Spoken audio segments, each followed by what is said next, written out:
Welcome to day 2 of the Pikes Peak International Raceway and Hot Important Nights Ascend Music and Motorsport Festival. We're here at the inaugural event, and it has been a blast. Let's talk about what's been going on here with time attack competition. Currently in the unlimited class, the fastest class of the day, we have a Tommy Boileau leading the entire pack with a 54.489. Just behind him is Mr. Mike DeSolda at a 56.562. They are of one team. They are driving the same vehicle, and it's great to see the differences there. We have extremely tight battles in Super 200. We are talking about a second between each position. Leading Super 200 is Ben Dankers in his very first event in this Mitsubishi Evolution 9. He has premiered the vehicle here. He made sure to get it as ready as possible before coming, and this soft premiere has proven that him and his team can really put a vehicle together. He is leading the class with a 57.464. Right behind him, Mr. Clayton Yates with his C7 Corvette, who is very well known in the time attack sphere. He is a man that can drive. He's in second place with a 58.461. Right behind him is Mr. Tim Shepner, another Mitsubishi Evolution 9. Tim has been time attacking in the United States since 2007. This is a man that knows his car and knows how to drive. That class could be put on its head today. All these times for yesterday were set throughout the day. Obviously, drivers were getting used to the track and finding setups that worked well for them. So more fast times were set towards the mid to end of day. These first sessions are going to be crucial, paramount, for drivers to try to put themselves up on better podium positions. For those of you that are just joining us and don't know, this event does have a payout for every single podium spot. It has a $10,000 payout for fastest lap of the day, and the biggest and baddest is a $10,000 payout for anyone that can beat the overall track record of a 53.097. Tommy Boileau with a 54.488 is the closest. They obviously have been doing setup changes. Do they have a second and a half left? We don't know. Maybe they do, but we'll see soon live. Once again, thank you for joining us here at Pikes Peak International Raceway and Hot Important Nights Ascend Music and Motorsport Festival, powered by XRP Ledger.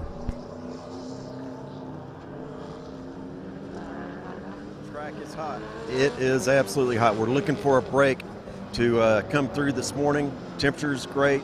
Air quality is awesome. These guys are ready to go. Talking to Tommy, they got that rear axle rebuilt, carrier bearings, a few other items on it. Still the same gearing set, so we're looking at about 160 top end on the back straight. What's Tim got going on? You know, Tim Shepner has got a lot of confidence right now. He did not have to make any tweaks over the night, so he is primed, prepped, and ready. Fantastic. Keep an eye on this session, like I said. Looking for a record to fall here. We got good confidence in a couple drivers here, so keep an eye out. And we are here with the first hot lap. Tommy Boileau is out there in the Sold Camaro. They did have some issues at the end of the day yesterday. Maybe we'll have a chance to talk to them and see what struggles they went through to get this car back on track. But I know they really push, and they are very well known for going up the mountain, Pikes Peak International Hill Climb. And to have this event 1 week afterwards, this is just something to help them bring themselves up. They were not able to go up the mountain this year. They did have an incident, sadly enough, but they've gone up many times, and this is a team that really pushes hard. So let's see what Tommy's first lap is. That's a 55.879. He's about a second and a half off his fastest. You saw the car everywhere on that oval, though. He was trying to put the power down, and the car just wasn't happy. He probably needs to get some more heat in the tires. The temperature itself is still rather cool, and with it being such a small course, it's hard to say you're going to get all the heat in those tires. Here comes Benjamin Dankers. Let's see if he can drop his 57. That's a 103.5. He's going to be going for another hot lap. This is something that we saw yesterday a lot. And Clayton Yates at a 58.908. That's still a little slower than his fastest. Yesterday we saw drivers doing one warm-up lap, one semi-hot lap, and then really sending it. 2 laps is the optimal place to get tires into temperature range with the weather we have here. Luckily, the sun is out and warming up the track. It's cool outside, but good for power. Let's see what Mr. Dussault can do. He really is pushing that car onto the bank. That's a 55.503, about 0.5 off his fastest. Hopefully whatever issues they had yesterday did not cause the car to be suboptimal to be here today.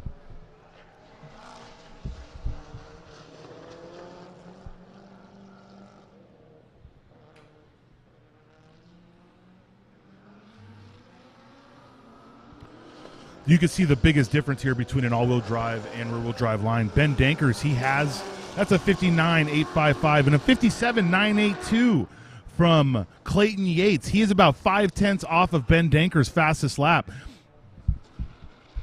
But you can see a big difference. Speaking of Ben and speaking to a lot of all-wheel drive competitors, they stay lower because the all-wheel drive powertrain can really pull them through. It feels like a much faster line. Some people have data to prove it. Others say they just feel it's better. The rear-wheel drive guys, they really track it all the way to the top. That's a 55.754. It looks like Tommy Boileau is not as fast as he was yesterday, though he does have the rest of this session and another session to go out there. Whatever they fix, whatever setup changes they have to do, hopefully they get it taken care of soon. Clayton Yates will be running another hot lap. He's now half a second off Ben Dankers' fastest lap. This is for him to take first place in the Pro 200 class.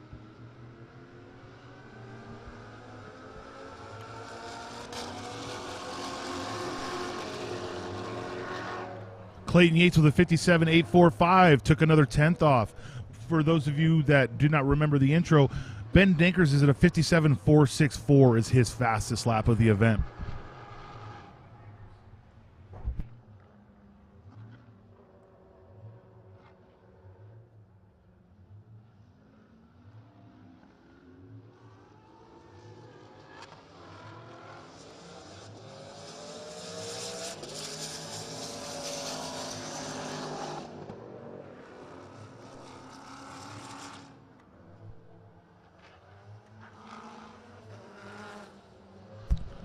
Fastest on track for this session is Mr. Tommy Boileau with a 55.503. They got about 3 minutes left in this session before any times they put down don't count anymore. Now, Clayton Yates is going to try to lay another one down. Let's see if he picks up any time. That was slower than his fastest. That's a 58.198. It looks like Ben is on a 102.047. Now, I feel like he might actually be starting a hot lap right now. He really backed off in the midsection there.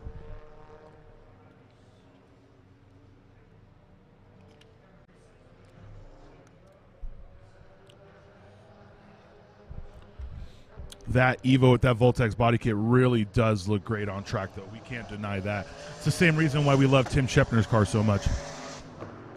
Tommy Boileau with another hot lap with a 57.793, about 3/10 off his fastest lap of this session. It does look like Ben is pushing. Clayton just got out of his way. These competitors, they know what time attack is. If they're on a cooler, they get out of the way of the car behind him, just like Ben did at the end of his hot lap. He put the car down low to let Clayton go ahead and pass him on the oval.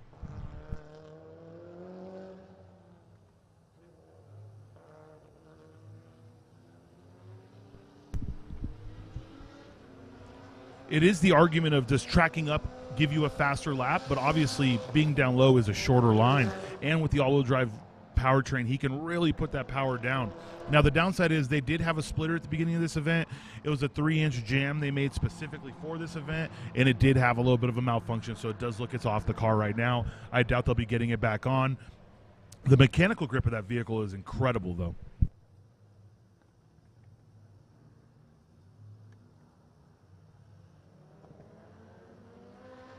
We have Tommy coming into the pits in the Duzol Designs Chevrolet Camaro. It's a very beautiful car if you haven't seen it in person.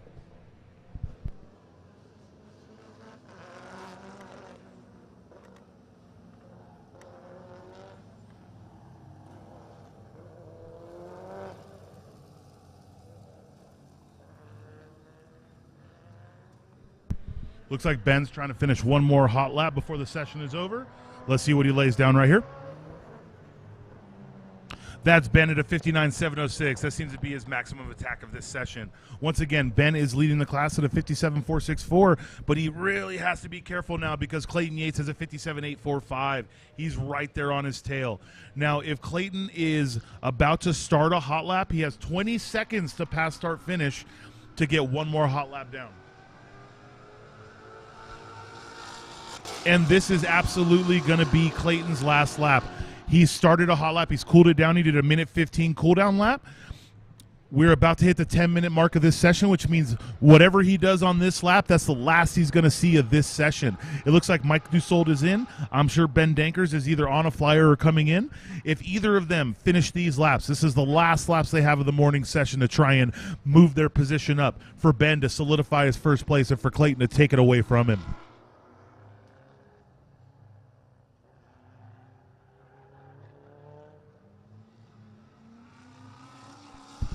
If you saw that nice little bit of opposite lock there from Clayton, he's really, drift course.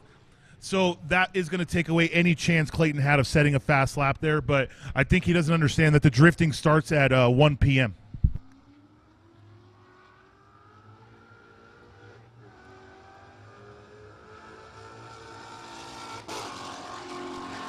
Look at that. Even with complete opposite lock in the infield, that was a 59.207.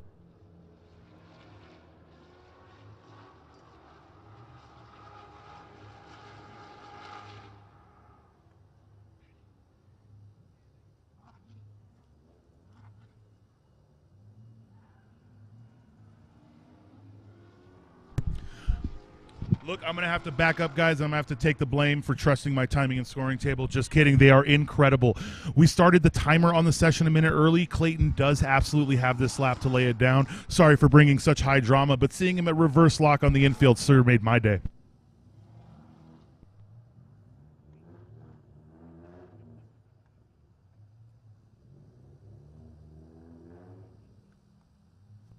It does look, though, like he is coming into the infield.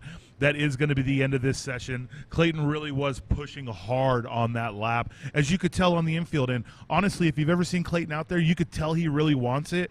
I've seen this man compete, and he's not one to usually make mistakes like that. He's very good with finessing this car around a track. Obviously, it's a rear-wheel drive vehicle. You give it too much jam too early in a corner, but it's also a very well-balanced vehicle. We're talking C7 Corvette, 50-50 weight distribution. Any work they've done to it may have changed that a bit. Obviously, it doesn't stay like that when you mod it, but Clayton has proven that he is very fast in that car, and he understands it well.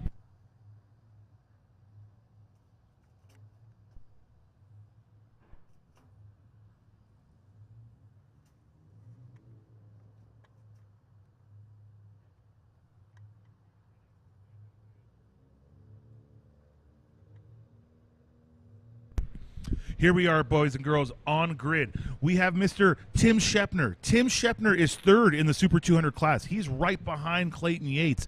Now, he was less than a second away from him, but now he's going to have to take him down to a 57.845 to take that second place from him. Tim's fastest lap is a 59.977.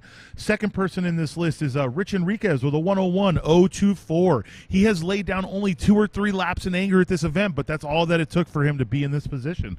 And third person out is Chris Selhart with a 101.450. As you can see, these cars are extremely close. I'm going to go ahead and shoot it down to our team in the field. Let's see what we have going down there.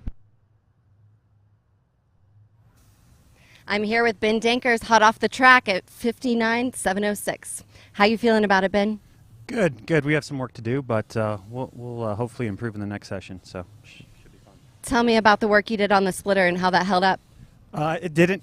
Is the short answer. But is racing, right? So sometimes you have a little stumble and you just gotta adapt and overcome. So we're making some changes, and hopefully we'll get back out there and run a little bit faster time as well. So. Well, for a first time around, I think it's pretty great. Congratulations. What do you think you got planned for next year in order to make it even better? Faster, more seat time in the new car.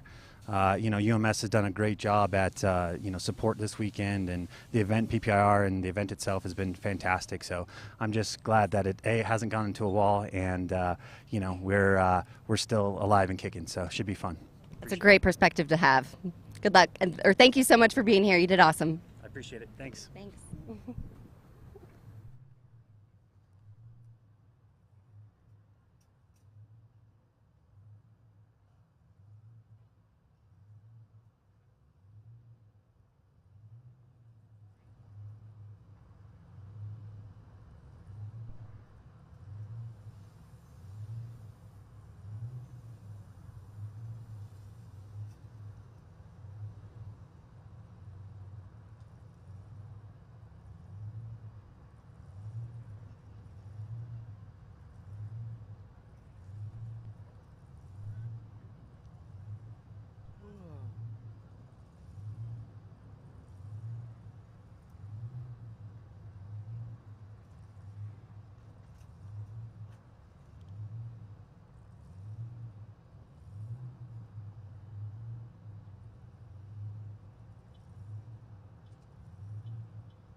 Here we are, TA2, session 5 of the weekend, first session of today. Tim knows what he has to do to try and pick up some time. Now, going out, he knew he only had to pick up about a second, but after that first session, he's actually closer to having to pick up 2 seconds. Tim and his team are very committed to time attack, and they're very committed to getting everything they can out of a car. Hopefully, whatever they learned yesterday, he can put together today, because I know he wants to be on that podium behind Ben Dankers. But I know he also wants to be there in second, because if Clayton Yates pulls out a barn burner in the next session and Ben doesn't, he may actually be behind Ben Dankers in second and third.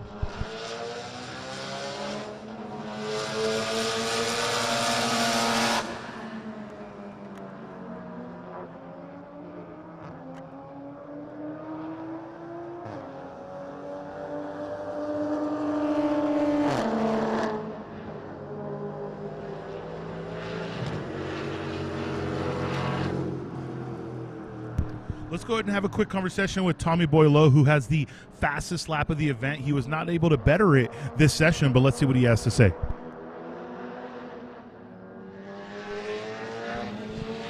Alrighty, another great run this morning. The temperature, everything seems right, but Tommy, you ran a 54 yesterday. You hit 55 today. A little bit the wrong direction. What's going on? Yeah, we thought we found some good changes in the car last night.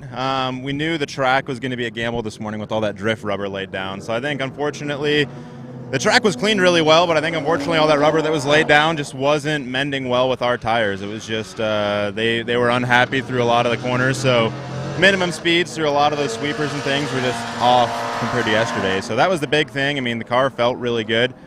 Track temps are good, but I think it just came down to that drift rubber being a little bit less than ideal, matching up with our Michelins. Absolutely. That's one of the things that you'll see on a lot of the racetracks where you have multiple classes on the same day. The compounds of rubber don't play well together, and sometimes it's slicker, sometimes it's stickier. But anything you're going to be able to do for the rest of the day?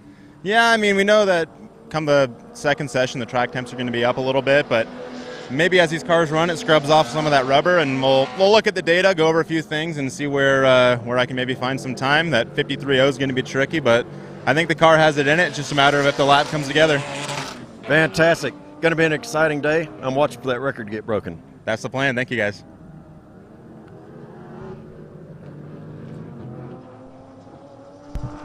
Tim laid down a 102.956 on his first lap. I did get a few messages from drivers. It does seem like the second session may be the money session. The track is a little cold still, but people are having no problem laying it down. That's Tim at a 1:4.77, as fast as a 59.977. So he's getting very close to his fastest lap. Chris Shellhart with a 103.029. Make that a 101.694. He's about 5/10 off his fastest of a 101.450. Rich Enriquez with a 101.024 as his fastest, did a 101.694. Now, Rich is in that Honda Civic Si. I don't know if they're having issues or if the car really is set up to do one lap, but their very first session, they did not set a flyer. They did a warm-up and just didn't come back out that session. His second time out, he did set a flyer, and every time he's come out, he's gone significantly faster, but he's only been doing one flyer each time. So I don't know if they're band-aiding an issue by only doing one lap every session, but whatever they're doing, they're absolutely getting the speed out of that vehicle. Here's Tim going across start-finish with a 59.766. That is going to be Tim's fastest lap of the event by 0.2.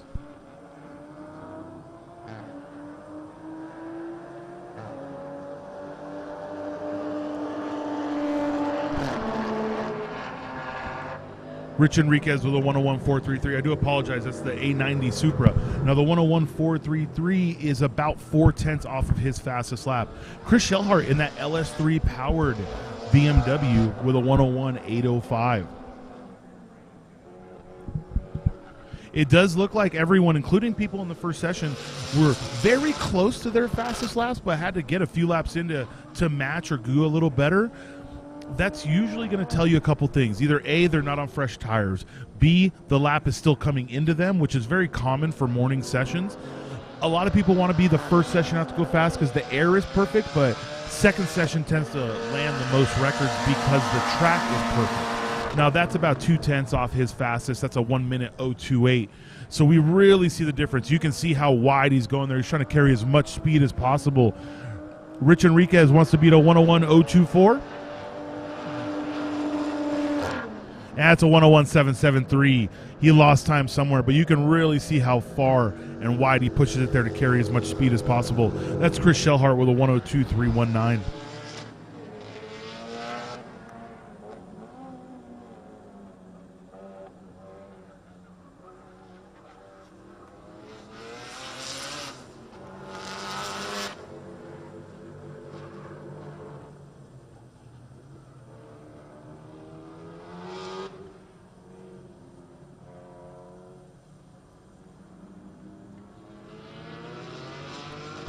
For those of you wondering about the look of the wheels, it's something that's very popular, especially in Japanese vehicles. We have a Picasso-esque going on. Now, what happens is on those wheels, he'll have a single spoke in a color.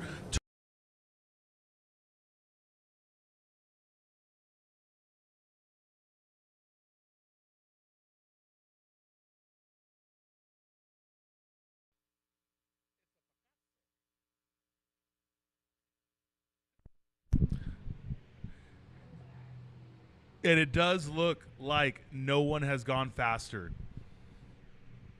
That is TA2. We're coming near the end of the session. We're about 7 minutes in. Tim is pushing it really hard on the infield. I'm not sure if he feels the car has more in it or he's just trying to keep up tire temps to no, he's absolutely finishing this lap. What a lot of drivers will do is they'll push 90% to get inside the paddock. That way when tire temps and pressures are checked, they haven't calmed down at all. That was a 1:03.25, and that's Tim lifting there down on the Roval.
That really was a beautiful set of shots there following this BMW around track. It's awesome to see. It's even cooler to hear. That's a 101.571. That is his fastest of this session. About a tenth off his fastest of the day.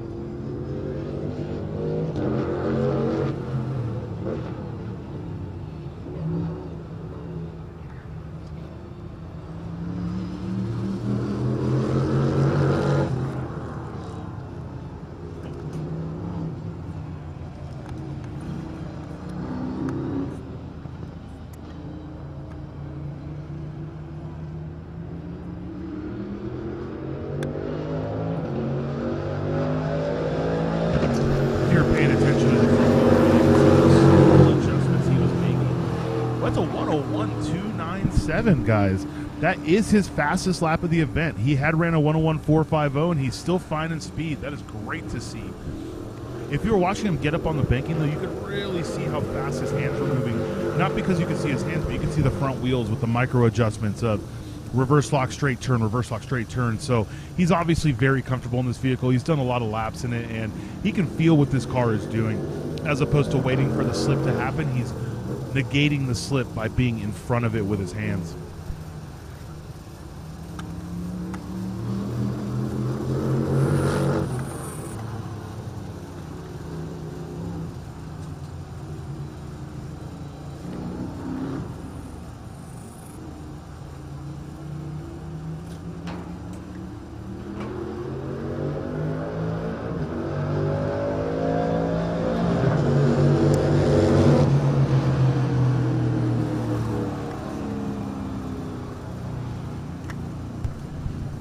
has a 101.278 on his final lap. He set his fastest lap on his final lap. Great job there by Mr. Chris Shellhart. He is still just finding time every time he goes out. Coming up next is going to be TA3. TA3 is going to be led out by Mike Dussault, followed by Michael Pastore in his Audi A3, and then Joaquim Sangard. Michael Pastore at a 102.885, Joaquim at a 102.891. That's about the closest we've seen between two competitors coming out in a session.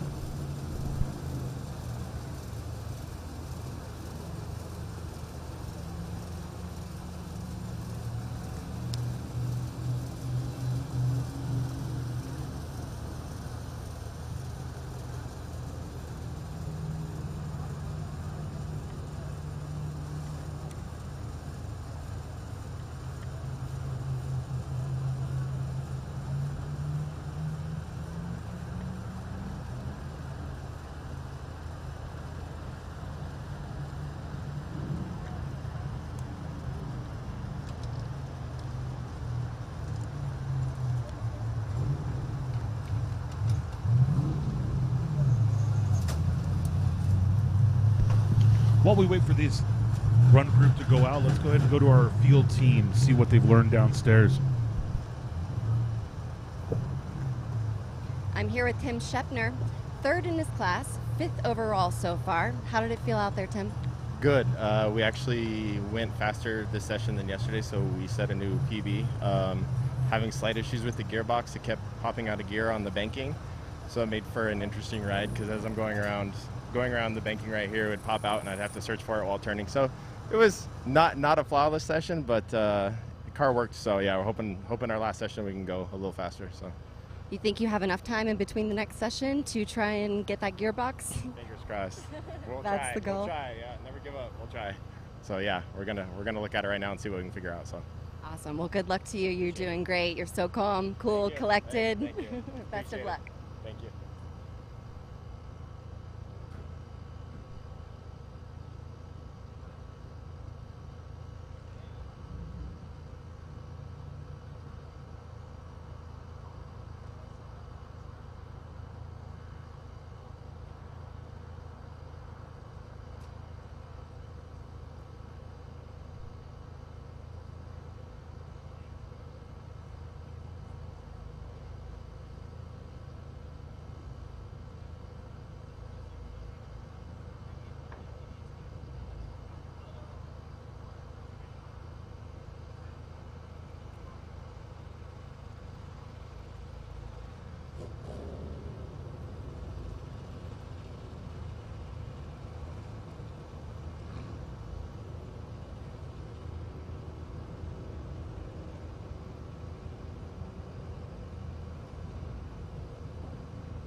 incredible.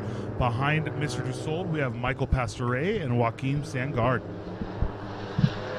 Michael and Joaquim have been with each other within hundreds the entire event.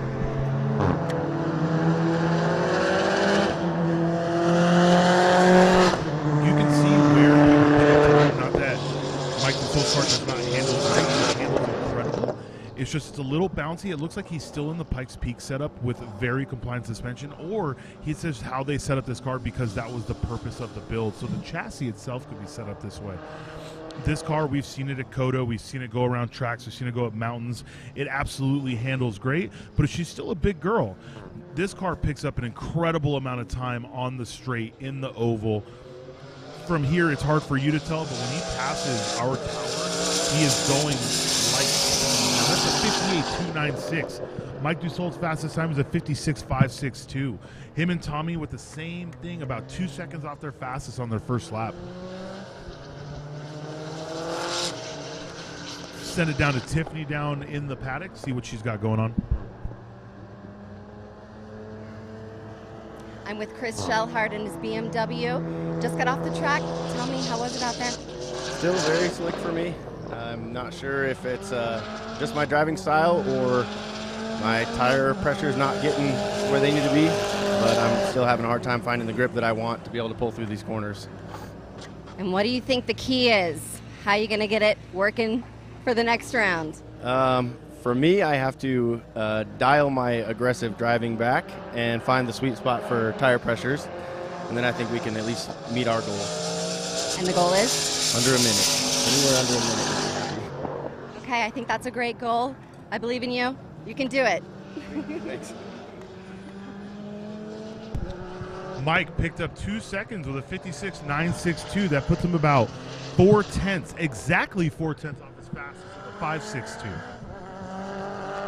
Michael Pastore with a 103.425, 2 seconds or so off his fastest, or about a second off his fastest. Now, Joaquim Sangard with a 110. I'm not sure if he's working his way into it, but that was a pretty, say, 85, 90% lap out of him. Michael Pastore did a 103.380 on that lap right there.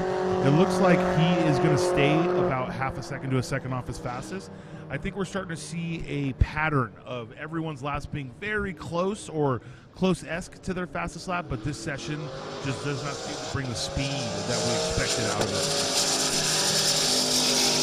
And there's Mike, first lap he's done that's slower than his first one. That was a 57.908. Still a very respectable lap time, but he's trying to get down to the 54, 53 range to get with Tommy Boileau.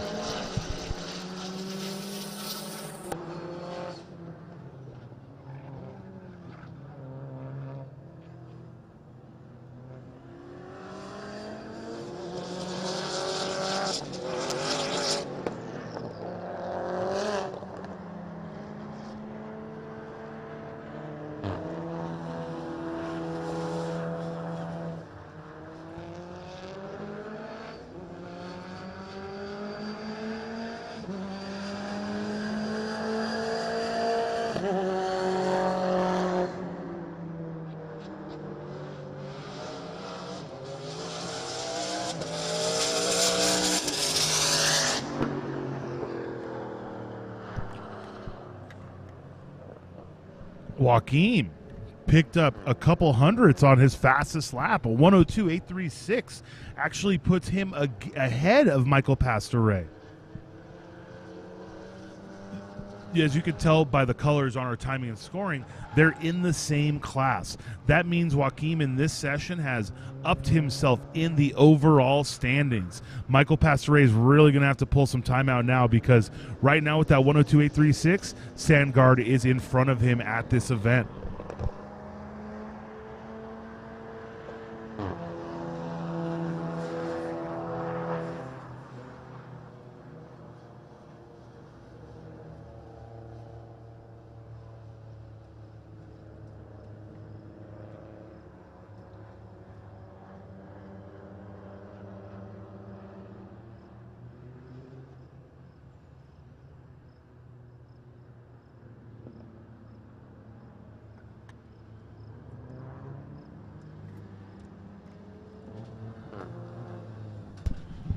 It does look like all competitors have found their fastest lap of this session.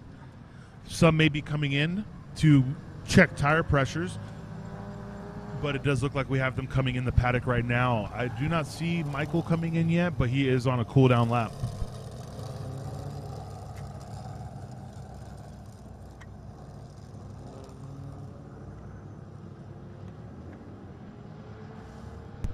Michael is back out there still on a flyer. That was a 104.170. He's going to have to find that pace.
Joaquin, you're cranking it up this morning. How was that? That was fun. We did run into some boost issues about on our fourth lap, so we're going to try to fix that now and see if we can't get back out for the last session and really put in a time.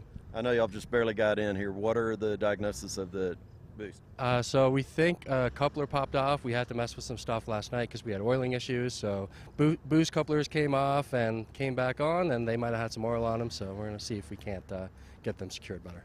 There you go. If you're not familiar with it, when the turbos spool up, especially here in the higher altitude, that is the biggest boost of horsepower you can get. When it's gone, so is your performance. That's right. All righty, folks. Keep an eye on it. Got to get this boost under control. Get out and throw a good lap.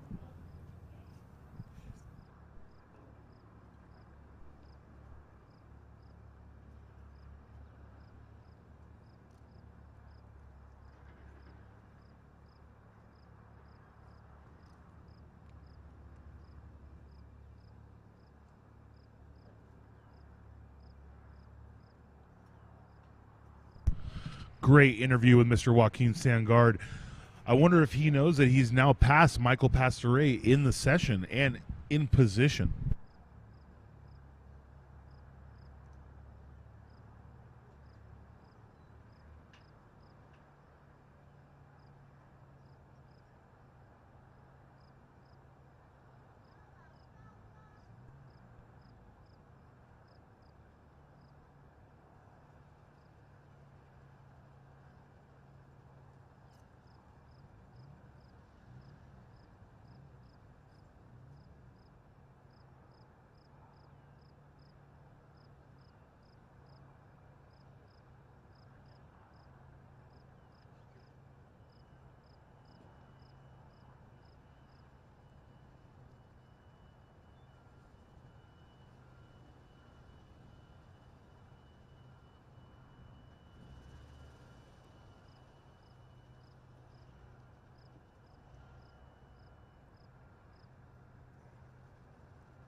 I'm here with Michael Pastore, second overall in his class so far. Tell me, Michael, how did it compare to yesterday, today on the track? Definitely better temperature. I mean, it's cooler. The engine's loving it. But I'm still tired, so I got to figure that part out. The nut behind the wheel needs to do a better job.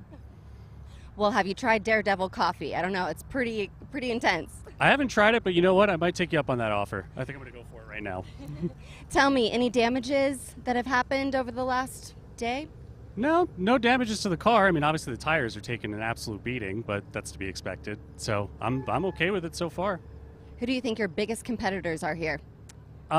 Definitely the white Supra and the super mega horsepower Subaru hatchback that actually just got in front of me in second place. So yeah, I gotta step up a little bit.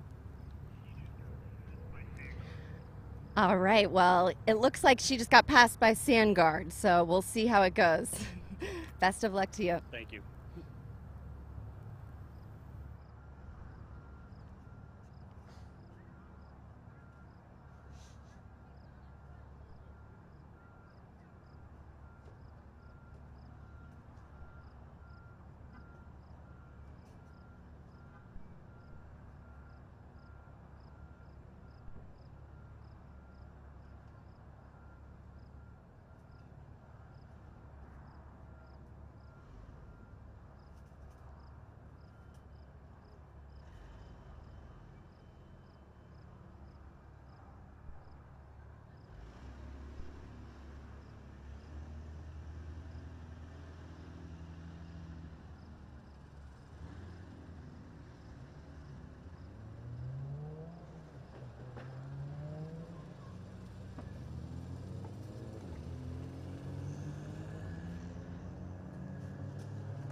Track is hot for TA4.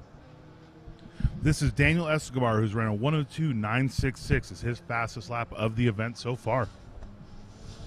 He's run very minimal laps on track. The very first session of the entire event, he went out, did a warm-up, came in, did not go back out. So they obviously were nursing or chasing an issue. And every session he's done one, maybe two hot laps. So I'm not sure if it's a car issue or it's just him trying to do one flyer, but whatever it is, he's absolutely been burning it down there.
And Daniel Escobar to 102.940 on his first lap, having the fastest lap of his event by a few hundredths.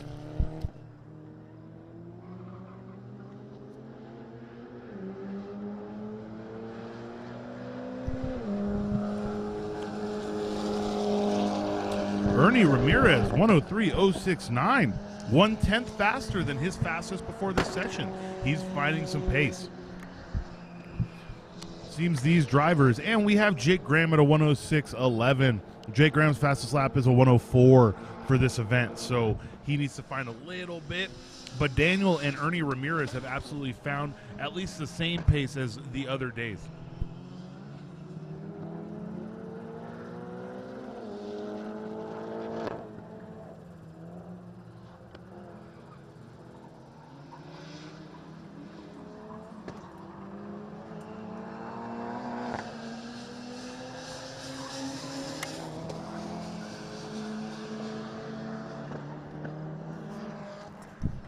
Daniel Escobar with a second hot lap in a row, a 103.970. Either they were saving the car for today or whatever they were chasing, they found and fixed. It's great to see him do lap after lap. Ernie Ramirez at a 102.753. He has really picked up some pace. And Jake Graham at a 104.468, about 0.3 off his fastest of the event.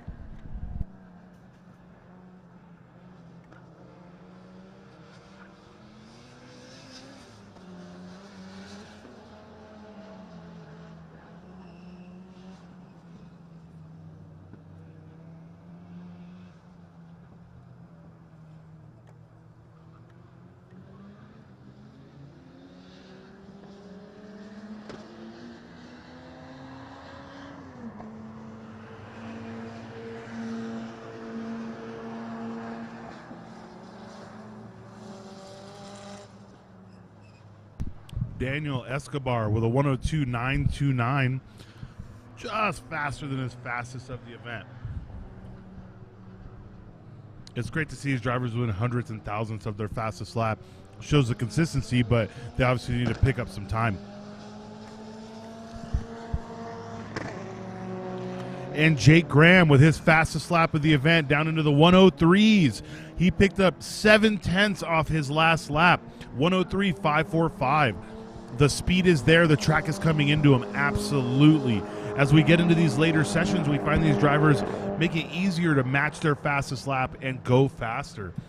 Is the advantage here of being the later run groups in this session. The heat's in the track, the tire's fresh. You had a little bit of front tire spin right there if you saw that on the inside tire. A bit slower with a 102.976, but it's great to see them out there finding time on this track here at Pikes Peak International Raceway.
All righty, we got to check in with the boss man, Joe Garone. This has been a phenomenal event in my book. What about yours? Oh, well, it's our first one as a sanctioning body and putting on a motorsports and music event like this on our own. So it's been terrific to get through it. So I think what you're going to see in the coming years, next year, and possibly even events between now and next year are going to be more of these type events. And we're just working on expanding the motorsports and giving the racers from grassroots to highly competitive a solid platform to race on and have fun. You know, the one thing that I really put together last night after dark, a great drone show, great fireworks, all of that, I mean, the music, the environment here was mixing so many different versions of motorsports together, music, just everything going on. And I think that's fantastic. Great platform. Realize it's your first, but you're fresh out of the box, and from a spectator or visitor, this is home run. Thank you. Appreciate it. I mean, we just want to bring in entertainment is really what it is. 3 days of camping, several lifestyle events going on inside the main event, from music to whatever it is that's current in the scene, so to speak, so that Jay people Graham from came all over in. can come enjoy multiple types of entertainment. And I think you're going to see a lot more come from us on this whole process. And I got to tell you this, the staff here, we have very small staff. Full-time employees, we're about 7, a little bit more with facilities, and everybody does the job of 3 people. And I know everybody says this, but it's been phenomenal. So there's a lot of successes for us. We're really happy. Absolutely. I'm going to echo those sentiments. I've noticed little adjustments y'all made throughout the day yesterday. I'm sure it'll continue today, but a great response to addressing spectators' needs. Well, that's it from the boss. Here. Yep.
And that's going to be the end of TA4 Session 5.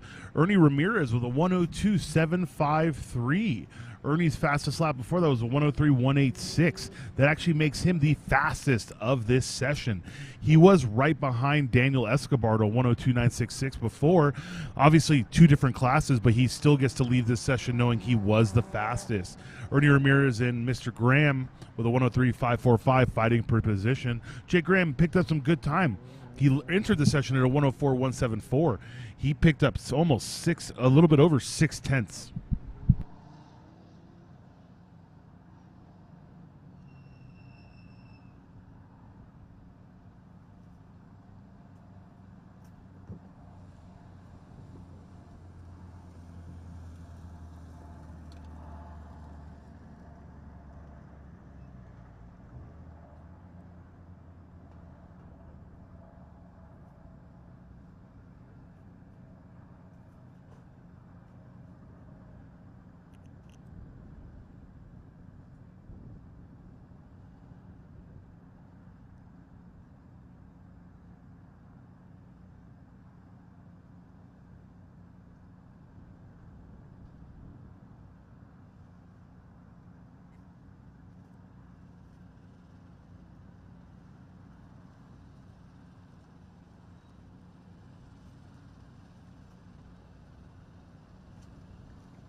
Wow, Mike, you were struggling on that. I saw it shimmy every time you came off the transition, 4/10 down. What can you do? What did you do overnight?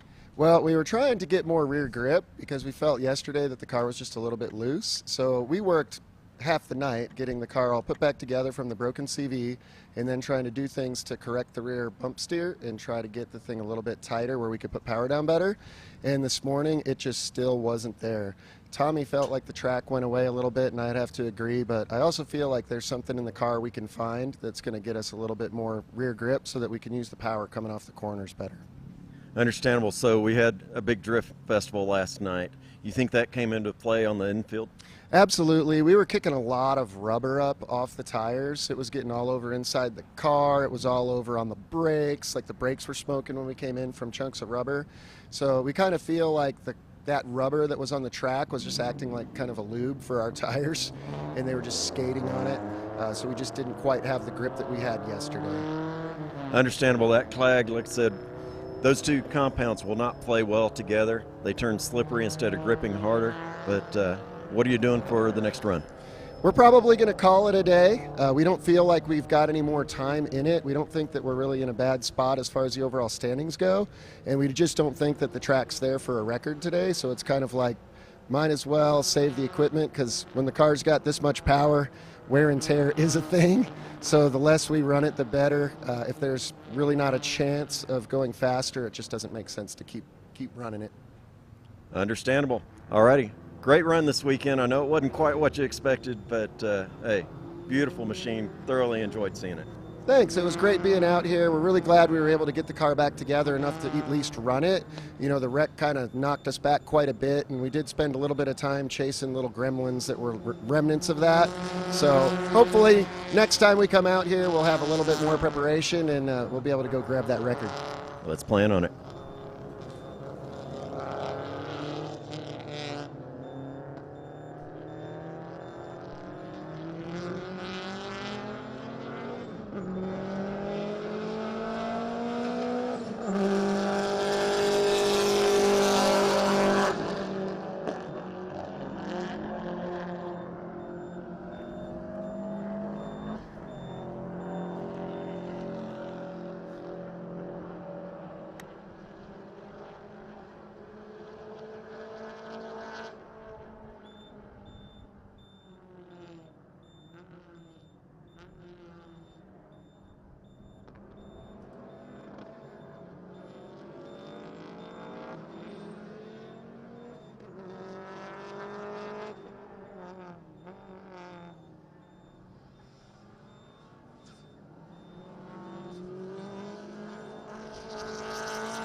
Car number 429, Scott Crouch, starting his hot lap. That was a vehicle that went up Pikes Peak. Lincoln with his first flyer at a 104.807. It's about 100th faster than his fastest, so he has stepped it up in this session. Eric McWilliams with 105.407. He's ran a 105.0, so he's getting close. Scott Crouch, once again, that Subaru has and did go up Pikes Peak. It is set up for that. It's great to see these vehicles that went up the mountain come and compete here at Ascend.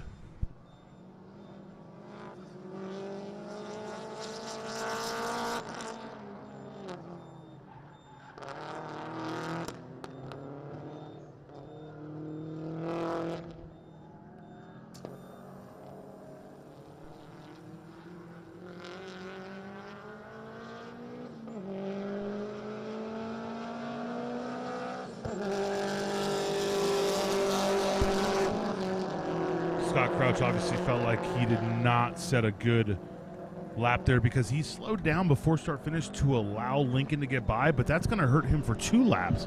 He now has no speed coming down the straight, which means even if he does everything perfect in the infield, he's going to be too slow to set a fast lap. Charles Lincoln with that second lap, a 104.514, has gone even faster. He's about 0.3 up on his fastest lap from yesterday. So the track is coming into them, and they are finding the speed.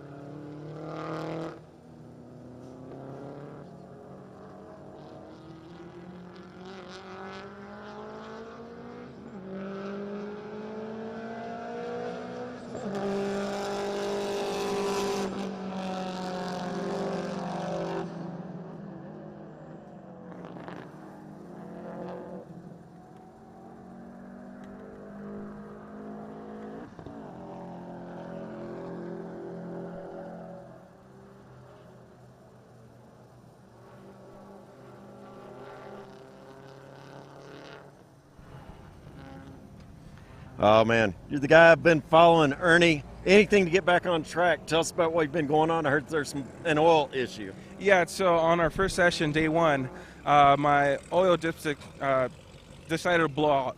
And my whole windshield was covered with oil, so I was a little bit blind. It was my slowest session, so we had to improvise. And what I did here, I put a plastic bag over it, and I zip tied it down, so if it does blow up a little bit, it at least gets caught by that plastic little bag there. And then my belt as well started to tear out, so I'm like, I have half a belt. So anything I need to do to improvise to make go back out on the track and put a good time. And so far, it worked out. We're sitting in second place right now. So hopefully our next session we do better and just keep that position. There you go. Creative dipstick retention system right here, Ernie.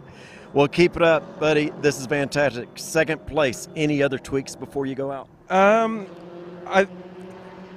Not really, honestly. My tires are kind of shot right now. And the only thing I can do is just kind of go as fast as I can and not be scared. There you go. Well, good luck with it. Congrats on the fix. Let's watch this second place, see if he pushes for first.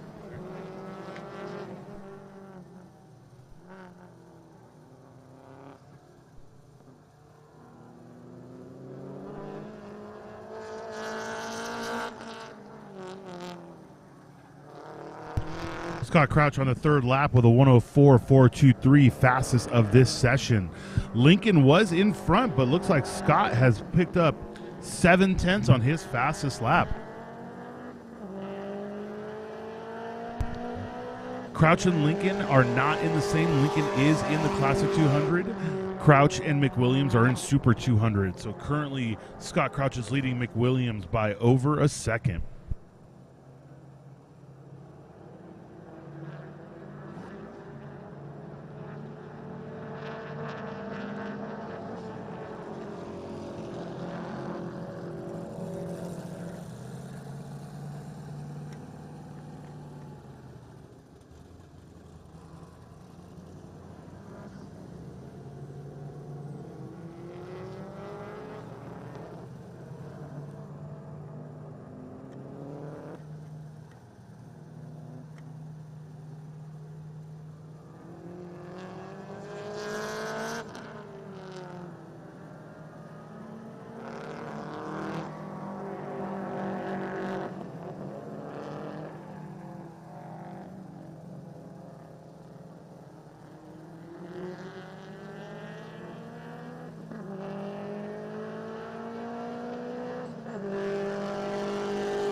$103.497.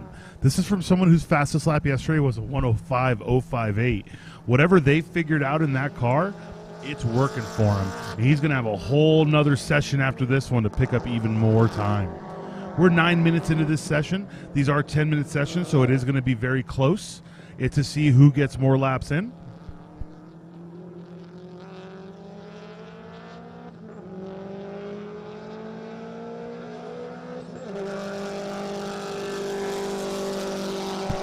Lincoln with a 103.951, though.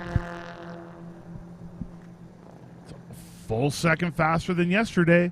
Everyone is finding the pace and time now. Let's see if Mr. McWilliams can lay down one more flyer faster. His fastest of the event is a 105.005. His fastest of the session, 105.254.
That's the end of TA5, Session 5.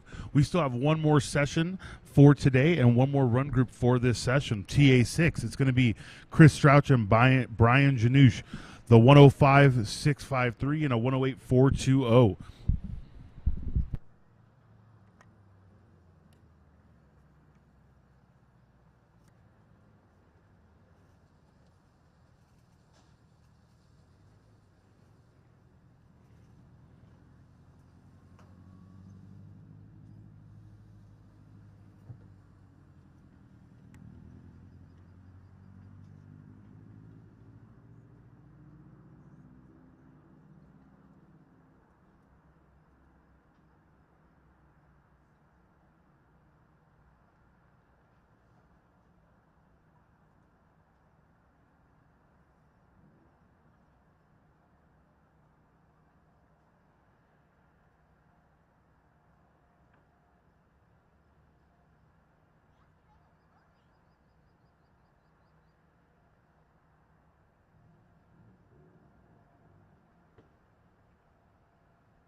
Here we have Chris Strouch in his twin-turbo LS7 powered Porsche wide body, followed by Brian in his period correct R32 Skyline.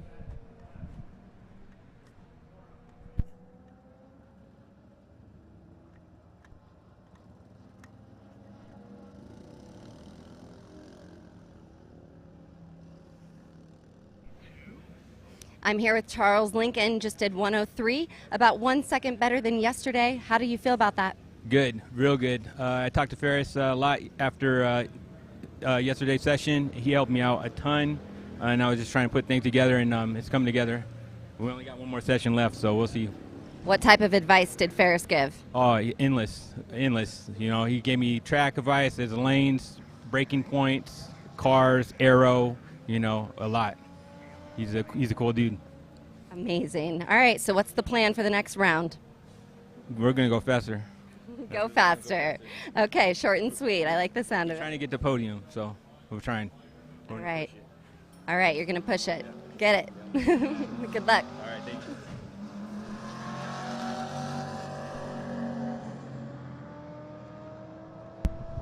And hot laps have started.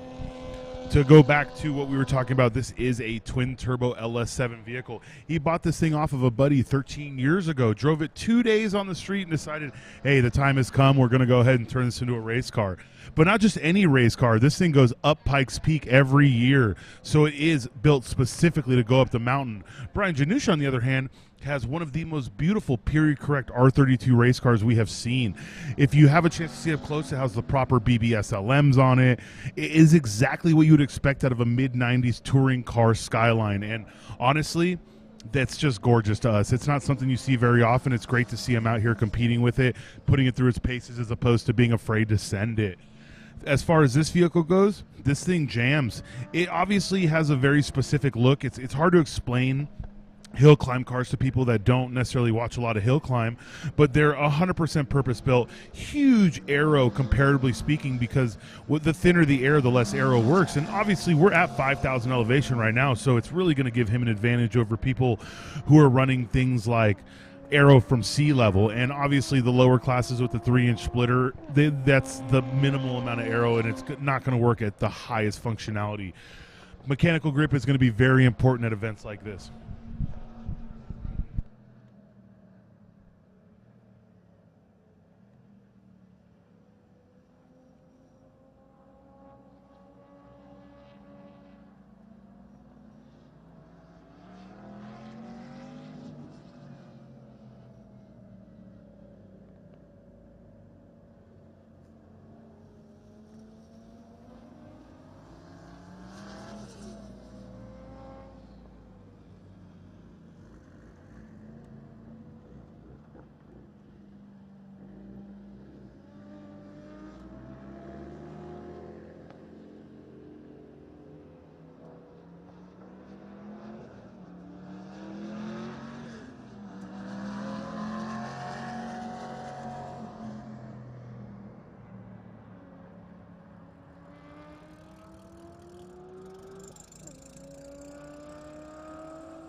All righty, Clayton Yates. He's on the hunt right now. I think you've got a chance to take the lead here. What do you think? Yeah, I mean, I'm going to give it my best shot. You know, the track's always going to be fastest when it's cool outside, and it's a little bit warmer today. Second session's even warmer than the first session, so I'm just going to push as hard as I can, do everything I can, and hopefully get the 3 or 4 tenths I need and take the lead. Try my best. Any last-minute tweaks this morning? You know, I lowered a little front compression, changed tire pressure slightly, but you know, the car feels really good. It's just grip in the infield's a little less than what I thought it would be. I'm doing good on the bank portion. I got the speed there, so I'll just work on the infield, see if I can get better there. All righty, there you go. Keep an eye on Clayton here, looking towards taking the lead. He is that close. Good luck, buddy.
That's going to be the end of TA6 Session 5. TA6 Session 5. We're going to be rolling into Session 6. This is going to be the final time attack session. And you know what? This first two run groups are going to be pretty high drama. Obviously, Tommy Boy Lowe leading the entire event, but he really wanted a chance at that overall record. Looks like they may not have what it takes with the current setup. They have it. It's just you only have so much time to lay it down. Biggest thing we have to look at is Super 200, okay? Ben Dankers, Clayton Yates, and Tim Shepner. Ben and Clayton are in TA1. Tim Shepner is in TA2. Clayton Yates is now in the 57s, just behind Ben. Ben with the 57.4 and Clayton with the 57.6. They are right there with each other. This is their final chance to either hold their podium position or to lose part of it. Now, Ben is in first, Clayton's in 8th, Tim's in 3rd. Tim was saying he wanted to be with Ben on that podium, 1 and 2, whether it was them or him first, it didn't matter. Clayton's trying to make sure that they are next to each other on the podium in 2nd and 3rd. So let's see how this plays out. Hopefully we get to see something incredible from this. This is going to be very exciting.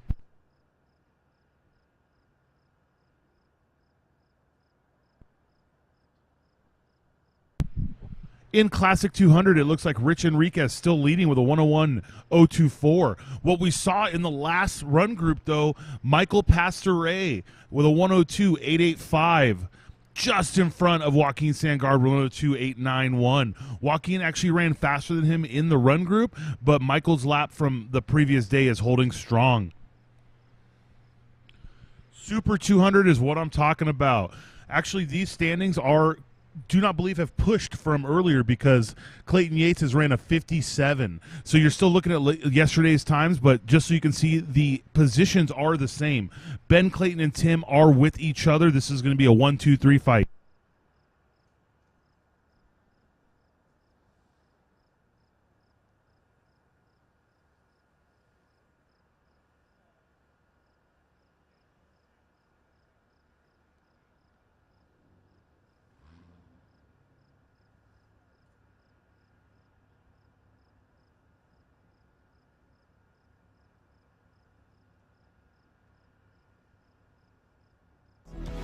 Whether you need paint correction, ceramic coatings, interior or exterior detailing, odor removal, pet hair removal, stain extraction, tint, or PPF clear bra services, we are your guys. So give us a call today or visit j9sdetailing.com to schedule your appointment.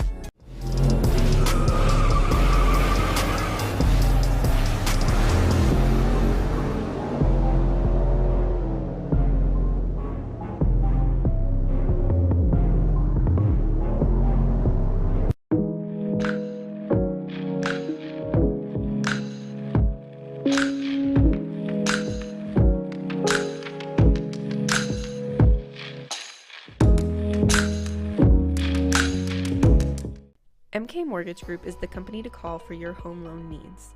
From refinancing, conventional, FHA, and VA loans, we've got you covered. If you're in the market for a new home, talk with us today. Visit mkmortgagegroup.com and we'll get you started.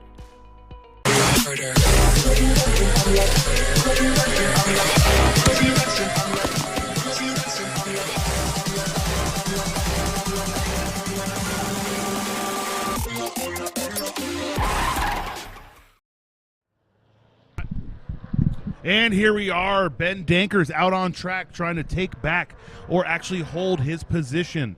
Ben knows what is on the line. I've spoken with his team between sessions, and they were fighting some little things with the car. They're chasing it. Obviously, as you keep trying to find time, you're going to find the little things. This is the first event for this vehicle. It's their soft grand opening, you could say, their soft launch. But seeing that what him and the team have done are great. He knows that he needs to drop his lap time, though, because if he doesn't, Clayton Yates will, and it will be Clayton Yates' first place at this event. To most of these people, by the way, it's not about the money you get for being in first versus second. It's getting the first. Obviously, that little bit of extra change matters to some people, but Ben literally just wants to be the best he can be, and he's not going to be very happy if he started today in first and ends today in second.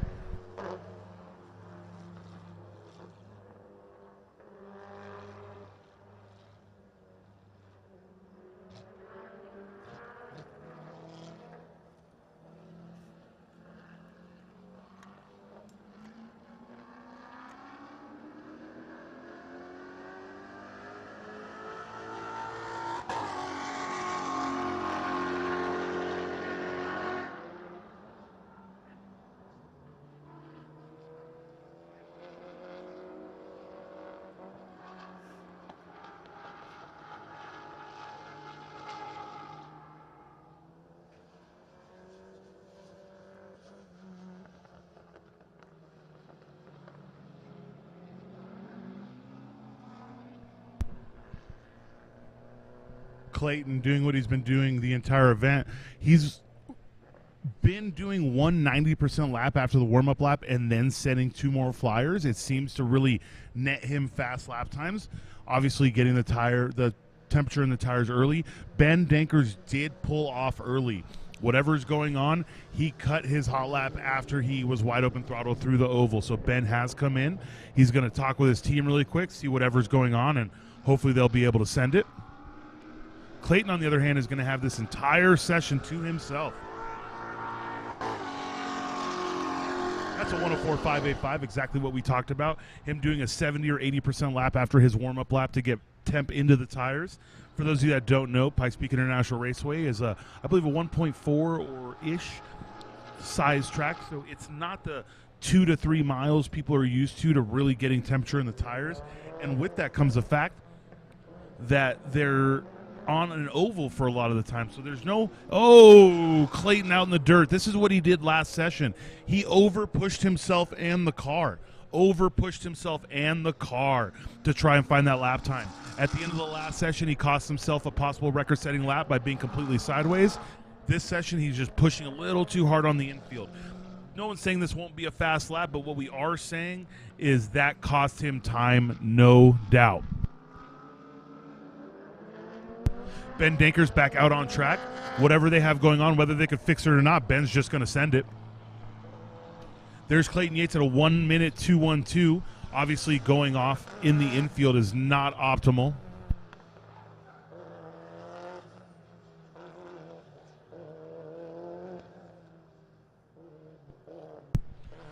Let's see if we can get Ben around this lap. And here's Ben at the start of his hot lap. Car sounds good. Sounds like he's wide open throttle. He absolutely is pushing it through the banking. You see a lot of lifting into that small little, the continuation of the bank, but after start finish, when you start to make that left, you see a lot of lift. I didn't look like Ben lifted at all. He's going to be into the brakes right here, take it into the infield. This track has a very smooth transition into the infield. A lot of rovals are hard braking and 90-degree turns.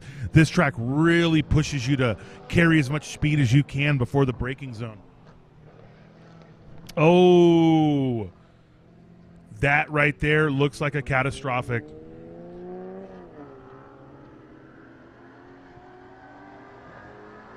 That's going to be the end of Ben's session.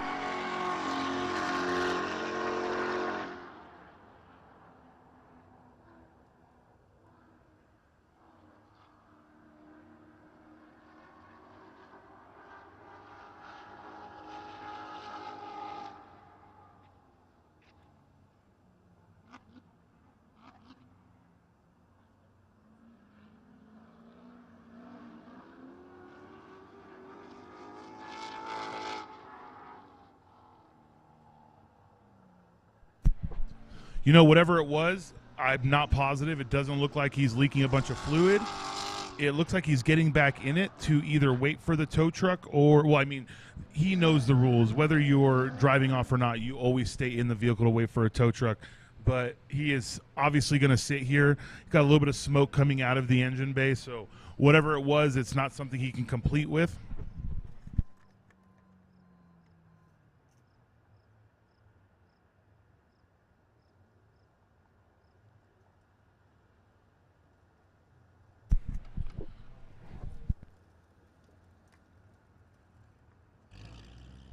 This is going to be a yellow flag for this session. Clayton Yates is going to pull into the hot pits right here. Hopefully he feels he is going to hope he can get another lap after this one. We're going to go ahead and get a tow truck out there to pick up Ben Dankers and see where we go from there.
I'm here with Ben Dankers. That was rough to watch, Ben. Tell us, how did it feel? What happened? Well, I was coming around and the cabin started filling with smoke, which nobody really likes. So, instead of it was a lot more than just typical oil, and so I just pulled over and in a safe spot to make sure that the car wasn't gonna there wasn't anything that I could make sure that it wasn't gonna catch on fire if I need to put something out. And luckily, there was no fire, but we drug it back here. Looks like the transfer case decided to come apart. So, it's a relatively easy fix, but, it is what it is. So, could have been a lot worse. We got lucky, and I'm appreciative of it. So, how do you mentally handle these setbacks? You just keep going, right? For me, it's break, build, fix, or some order, right? Sometimes you win, sometimes you lose, and for me, it's that's part of the game. So, I'd much rather have this than something having to pull a fire pin or one of the other safety precautions that we have, right? So this is a relatively easy fix, and it's unfortunate it happened, but racing's racing, right? So. Well, that is a great perspective. We got a couple minutes left on cleanup, and then we'll be back to the racing.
Chris, cooler morning. Things are doing. You did some tweaks since yesterday. How'd things feel this morning? They felt pretty good. I mean, obviously not going to be able to catch Mike or Tommy, so we're going to settle for what we got, take it back home and do some more tweaking and bring it back for the next time. What's on the agenda before the next time? We're going to get this front end a little bit wider, get a little bit bigger tire on it, and so we can get a little bit better braking. We're just lacking braking real bad. Definitely looks a bit twitchy. I can tell when you roll the power on out of the transition, the back end gets a little twitchy on you. Is that, are you going to be able to cope with that, or do you think that settling the front end will settle that as well?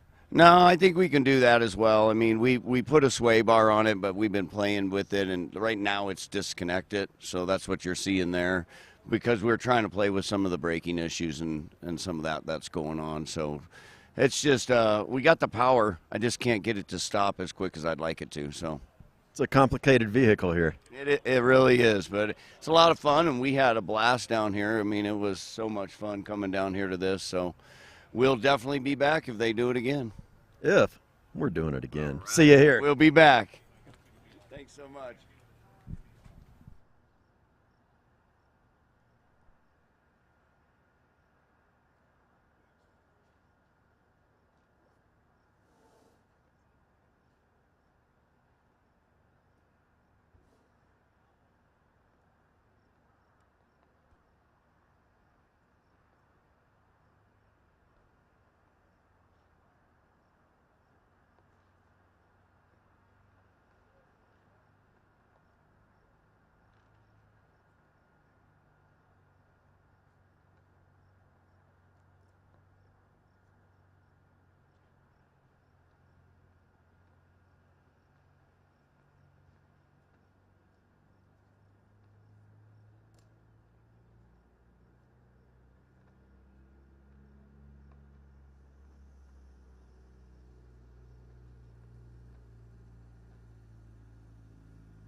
2 will start at 10 a.m.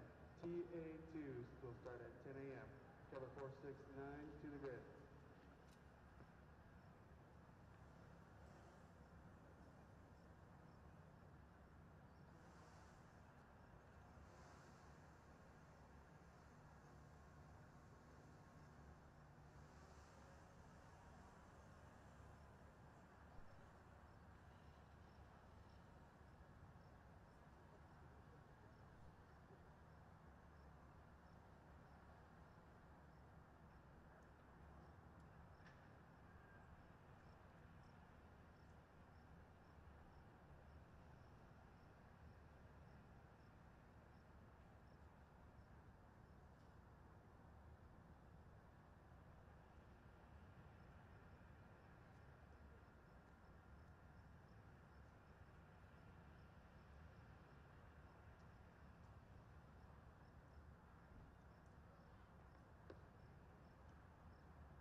Hey, this event would not be what it is without Rachel Tucker. Rachel, congrats on this phenomenal event.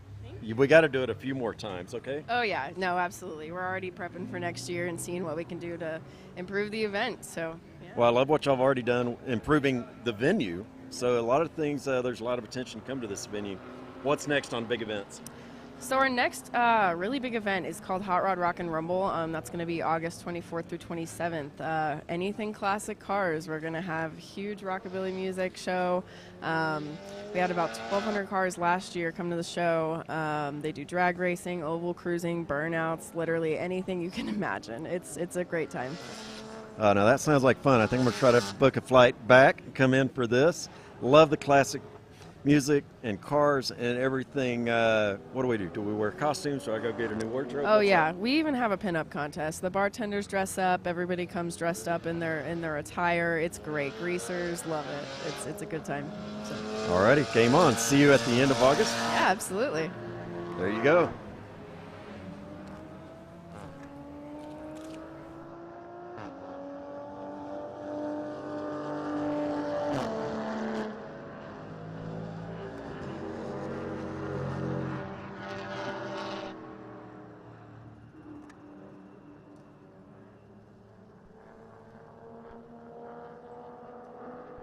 And here's Tim Shepner on his flying lap. He's really trying to get to second place, but he's going to have to lay down a 57. He has third place pretty locked down right now, but we all know Tim, he wants to go as fast as he possibly can. The lap, the track, everything is feeling better this session. Obviously, we had a cleanup, we had an oil down. That makes drivers a little bit nervous because you're going to be taking some pretty severe speed into an area that's freshly cleaned. Even if the oil is gone, oil dry is still not as grippy as track surface itself. And here's Tim's first lap at a 1:1:16.1.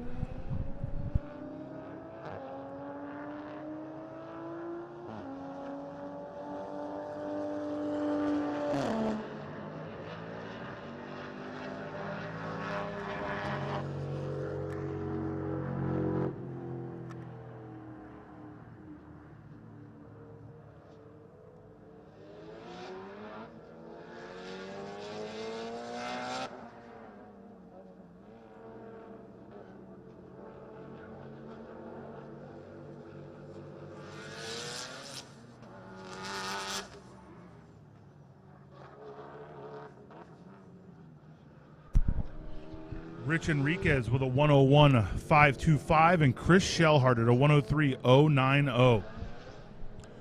Tim really wants to at least do a faster lap this session than he has. If he gets in the 58s, I'm sure he'll be extremely happy. His fastest lap currently is a 59.977.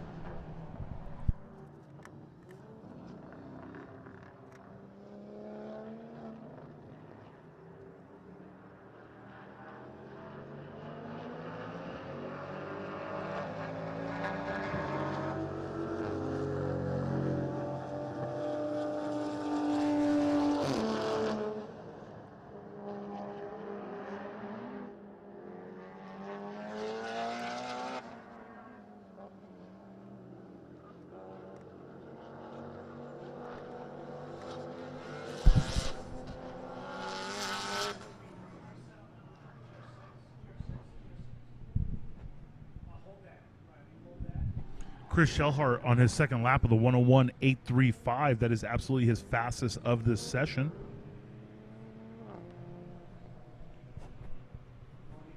Both Tim and Rich were a little bit slower on their second laps. Tim barely slower. Rich seemed to do a cool-down lap, try to get some heat out of those tires. I know you've heard me talk about putting heat into them, but you can overheat a tire. When the heat rises, so do the pressures. So does the surface grip, but also so does the grease. If you do too many hot laps in a row, you're going to have a tire that's overinflated and greasy, which is just going to give you a car that's very hard to handle, very hard to deal with. There was a 104.757.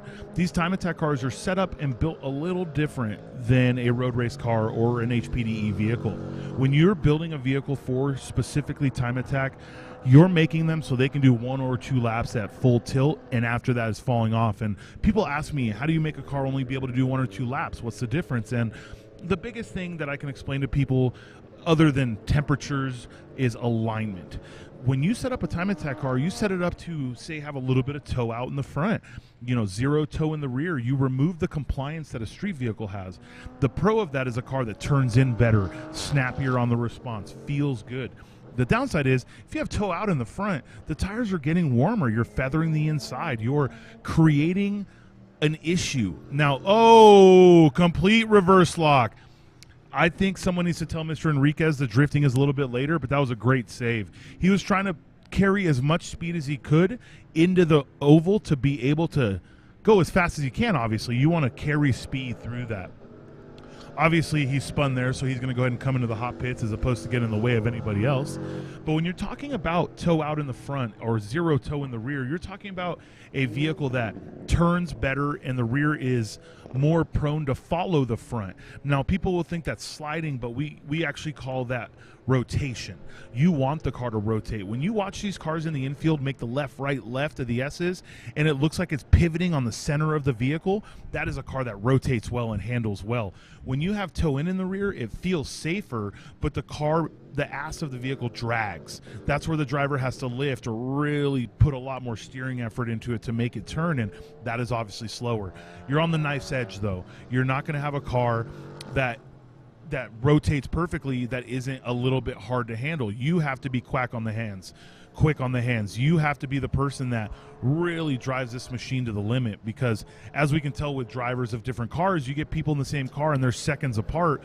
The car is capable of X, but you as the driver will have to be capable to extract X out of it. There's Chris Shellhart with a 101.511.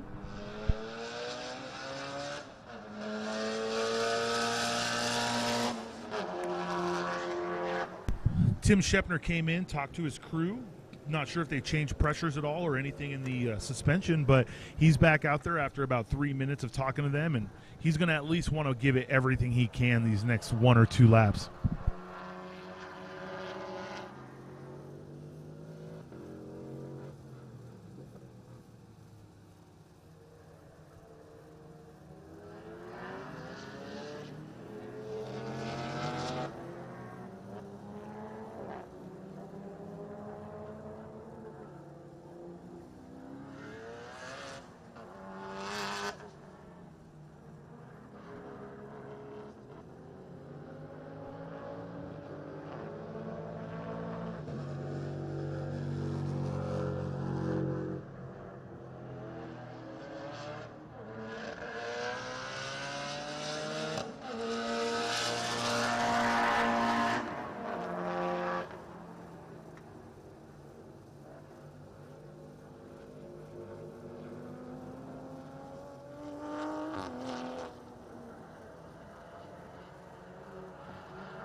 Tim did a 1:05.75 on his first lap back out.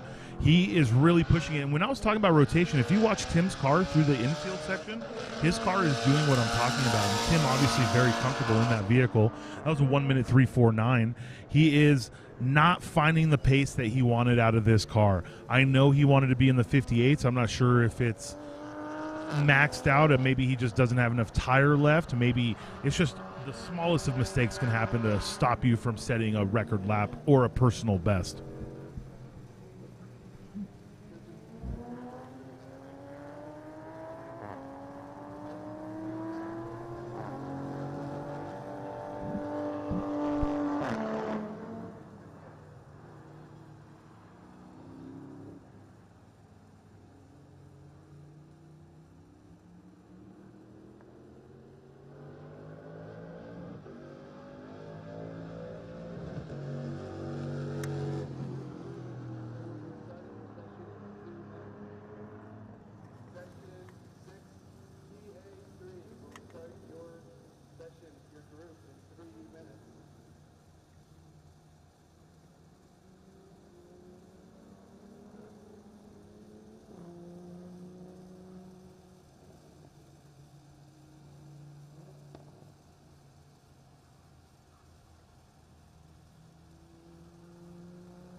TA3 going out hot. This is session 6, the second session of the day of TA3, and they're going out live.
Scott Crouch, you're continuing to dial things in. What have you done this morning, and how are you feeling about it? We made some improvements just in terms of me getting used to the track. I've only driven this track a few times, and that intersection's pretty technical, so just getting my line right and getting comfortable with the car. How's the traction going? I know there were some changes last night. Folks are commenting back about the traction through the infield after the drift event has kind of made them change a little bit of their approach? We changed tire pressures a little bit, but I didn't have that effect yesterday and didn't really feel any difference, honestly. So. Fantastic. Goals, what's your prediction for your next session? You know, I was happy with the last session. Hopefully I can shave a few more tenths of a second off and move up the standings a little bit. So. There you go. All righty, keep it up. We'll be watching. Okay, thank you.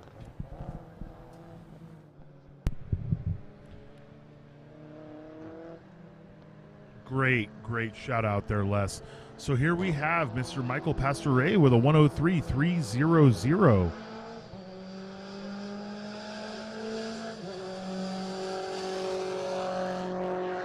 And Joaquin Sangard with a 103.816. These two are fighting for position.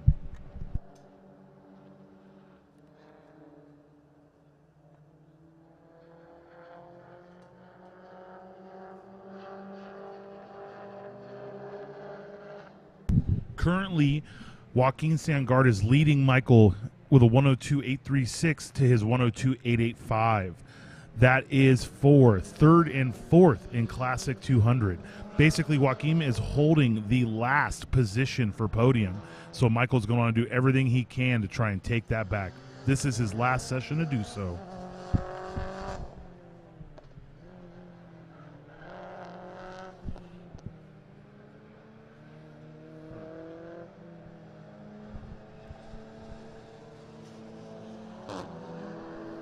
Michael, a little bit slower than his first lap.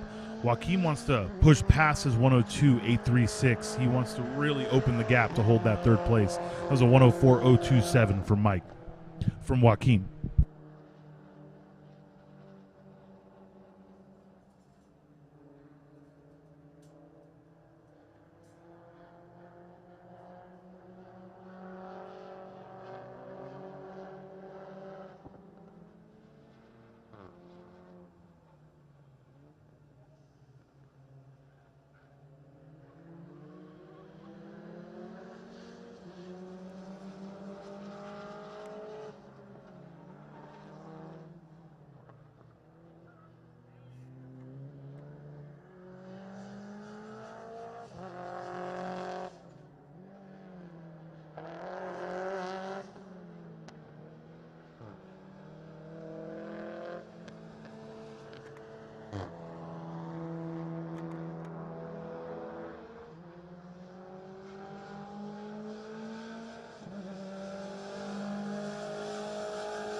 Michael obviously pushing hard every lap. He really wants to take that podium position back, but that was a 103.951.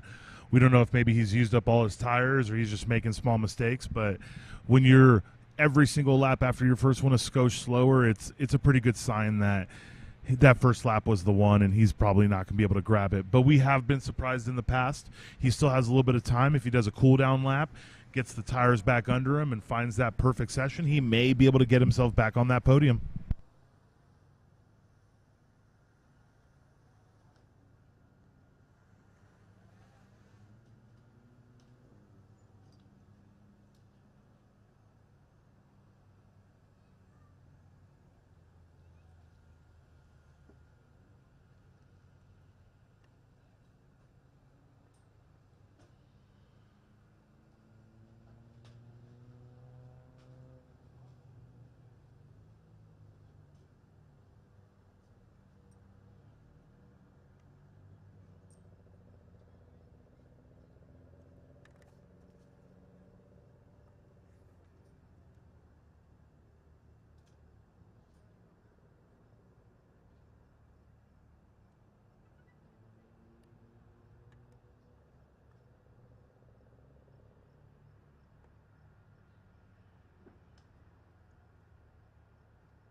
Session 6, Group 5.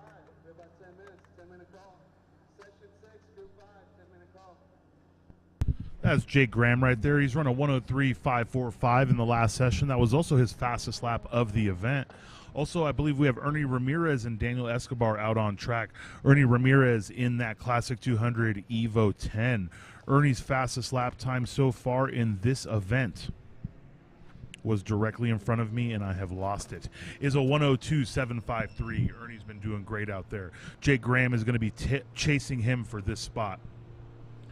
Currently, Ernie Ramirez is sitting in second in Classic 200. Jake Graham is sitting in fifth.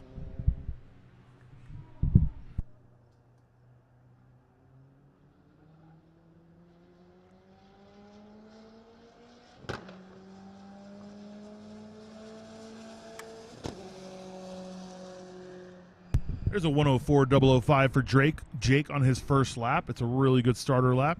Like we've seen, second lap tends to be the fastest for a lot, but only if you plan it out that way. if they go out there and try to do 2 barn burners off the rip, they may have overheated their tires. A lot of these lower class guys, Classic 200 and some of the Super 200, they only came with 1 set of tires. So you have to be really mindful of the fact that you have 6 sessions. That's why sometimes it's better to put the car away and go back out after than it is to try and rectify a mistake by going for another lap earlier in the event. Ernie may be pulling off, honestly. Yeah, Ernie pulled off. Whatever's going on with Ernie's car, there we go. He was possibly just getting out of the way. Maybe he made a mistake right there, and he didn't want to block Jake through this section because there's nowhere in those S's that he can put the car that isn't going to, in one way or another, impede Jake's lap.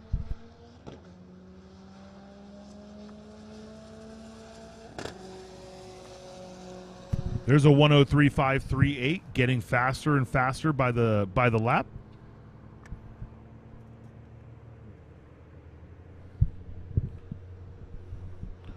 That is faster than his 103.545 he ran, but he is still chasing a 102.885 to pass Michael Pastore for 4th, or a 102.836 to put himself on the podium.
Attention in the paddock. Drivers that are finished, please leave your transponders in the driver's lounge on the tech table, please.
Session 6, TA5, 5-minute call.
I'm here with Jake Graham, just did 103.58, a split second faster than yesterday. How do you feel about it? I feel pretty good. At the end of the day, we just ran out of tire and a little more competition, and we turned up the boost a lot and chasing down everybody else, but the competition's tight, so couldn't catch them. I know you typically bring another Subaru here. What led you to the choice to bring this one instead? Rule changes. You can thank Grid Life for that one, but that car's in a million pieces. But we brought our street car. I've had this car since mile one. The last time I was out here, it hit that wall over there, so I'm pretty happy with where it came out today. And yeah, performed well, did everything it was supposed to. And what about plans for next year? Plans for next year, we're coming back with a whole new car for the season. It's got a sequential transmission. We're trying to break a 700 horsepower number in an FA20, and it's taking some time. But all right, well, we'll be looking forward to seeing you then. Thanks so much for being here. yeah, thank you.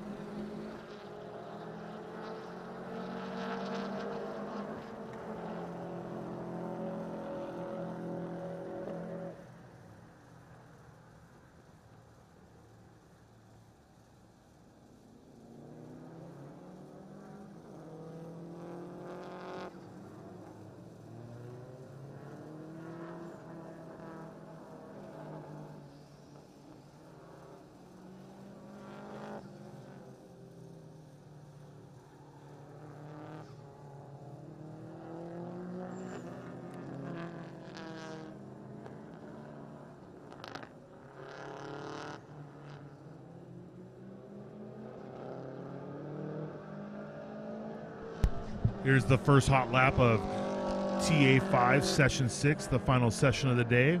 We have Mr. Scott Crouch with a 102.530. Looks like Lincoln made a mistake going into the infield. He pulled off to the side and let Mr. Crouch pass. To be fair, Scott shouldn't have been that close. He just hurt his own lap time doing so, but you know, it's up to a competitor if they want to be self-deprecating or not. Looks like we have Eric McWilliams with a 105.969.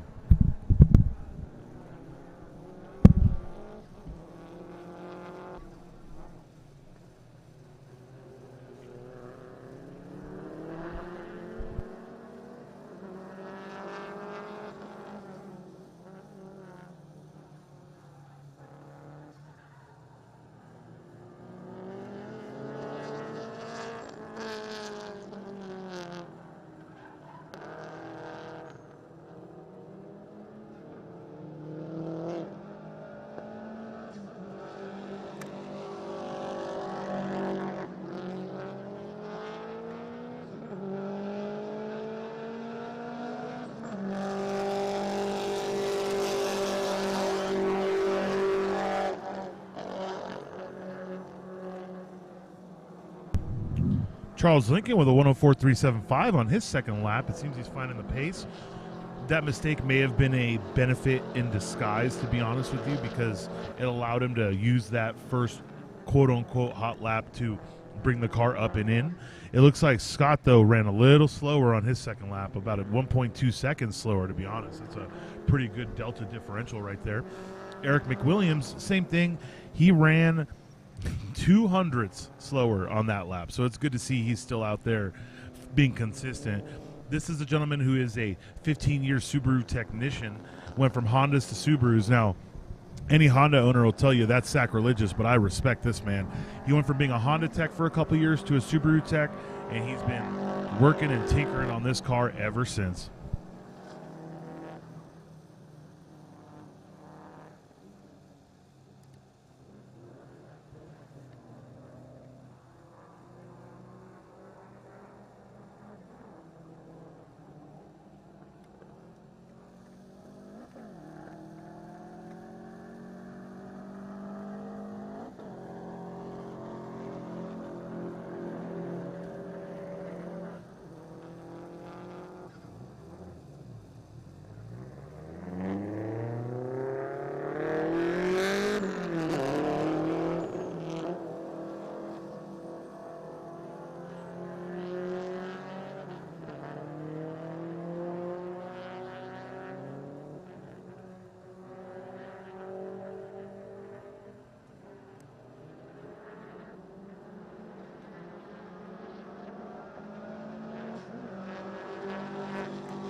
Lincoln, no matter how hard he tries, still has not bettered his first lap. Same thing with McWilliams and Crouch.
Eric, you've had your work cut out for you this weekend. Keep trimming on things, finding other things. How'd this morning go? Anything else going on? We're staying consistent at 105s. I can't seem to get anything better. But hey, I'll take it. You know, whether the heat's here, whether the cold's here, we're running a 105 and it's staying nice and consistent. So we got some misfire issues going on. The spark plugs are fouling out a little bit right now, so we really can't keep going to see if we can throw down a better time. What do you think's behind the misfire? There's some plugs are fouled out. We're running a lot of boost, a lot of fuel being dumped into cylinders and stuff, so it's just probably time for a new set. There you go. Timing, it all comes into play. Everything has a lifespan. Yep. It's been a great time coming out here and stuff. We've had a lot of fun, so we definitely want to say thanks to Pikes Peak and everybody, and it's been a real fun time out. Fantastic. We're loving watching you. Love this one, seeing this one out there beating on folks that might make fun of us that drive wagons to It's get. okay, man. It's a fast grocery getter, and that's the whole point. There you Be a sleeper, so. There you go. I don't think anybody's sleeping through this one. Nope. Nope. So.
This is Brian Janusz using this session to just be out there and let the world see how gorgeous this period correct R32 is.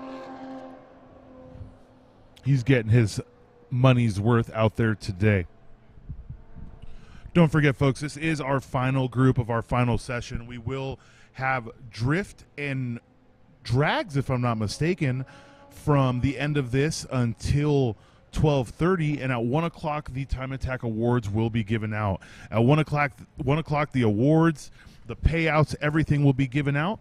After this run group, we will go ahead and go to drift and drags.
Drag racers, drivers meeting over by pit road, by that lovely white van.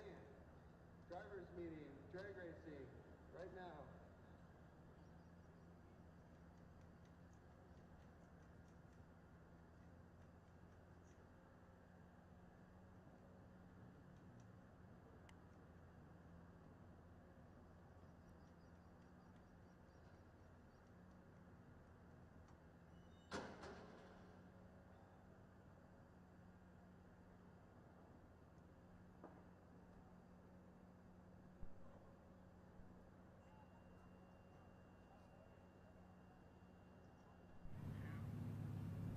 Brian, I got to tell you, your car is one of the most popular for the audience. Period correct, no less. Yeah. Okay, I love it, but why did you keep it period correct? Well, it's a 30-plus-year-old car, I think, at this point. So I import cars for a living, specifically these ones. So to me, the whole Japanese sports car racing scene is really cool, especially back in the day. I kept it the way it is. I compete in a series called Nissan Challenge back in California, where cars have certain limitations and specifications, so factory turbos and stuff like that. So we find some interesting things to do that would have been period correct, like the N1 Nismo turbos and Nismo Plenum and stuff like that on the car, to kind of keep it true to how the car would have been back in 1990. But, you know, out here it doesn't do a whole lot, but it's so fun to drive. It's nothing like it.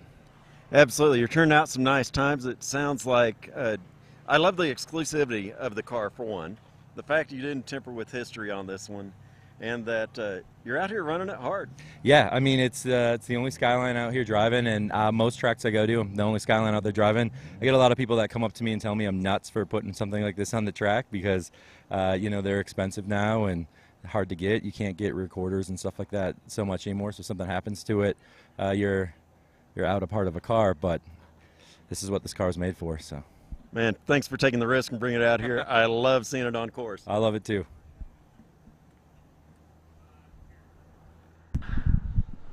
I don't think that man could get any more love, to be honest with you.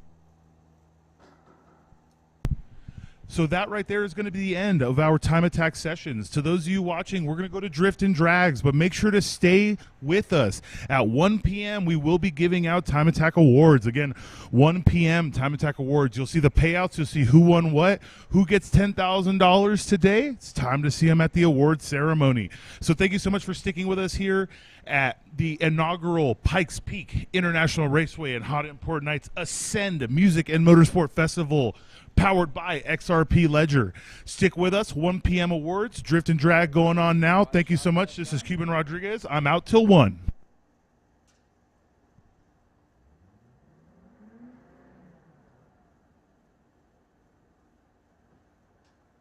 Trying to give us as much as possible.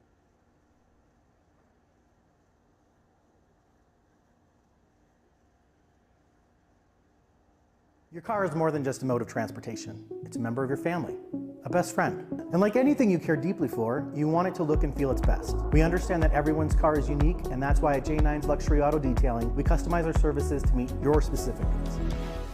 Good job, everybody. Let's have a good time.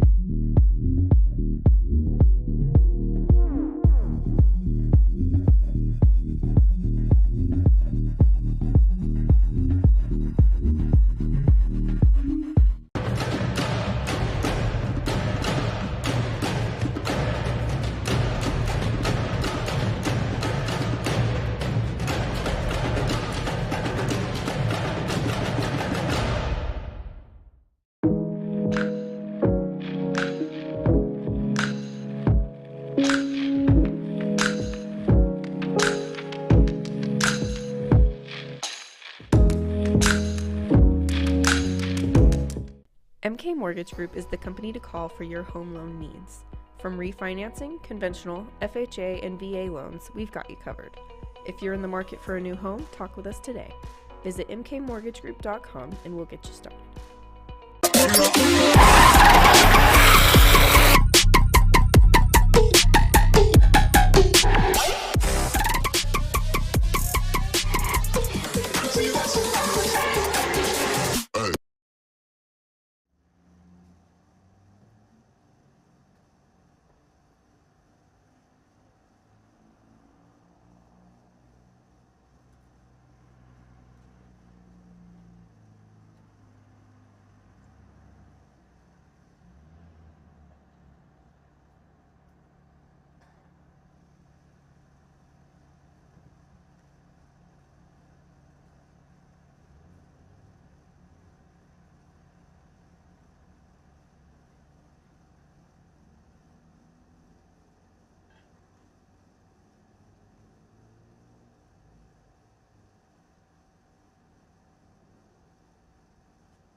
You're a dad, Randalls.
car is more than just a mode of transportation. It's a member of your family, a best friend. And like anything you care deeply for, you want it to look and feel its best. We understand that everyone's car is unique, and that's why at J9's Luxury Auto Detailing, we customize our services to meet your specific needs.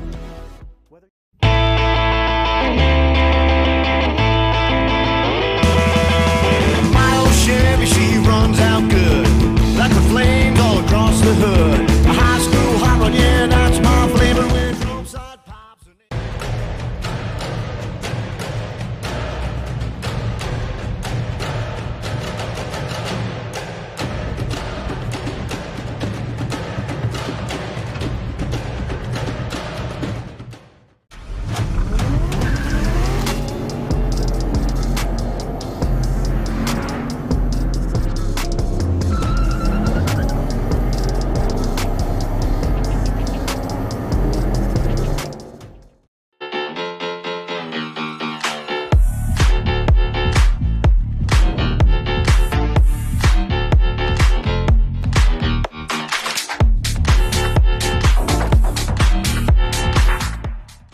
MK Mortgage Group is the company to call for your home loan needs.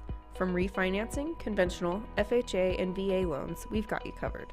If you're in the market for a new home, talk with us today. Visit mkmortgagegroup.com and we'll get you started. Yo,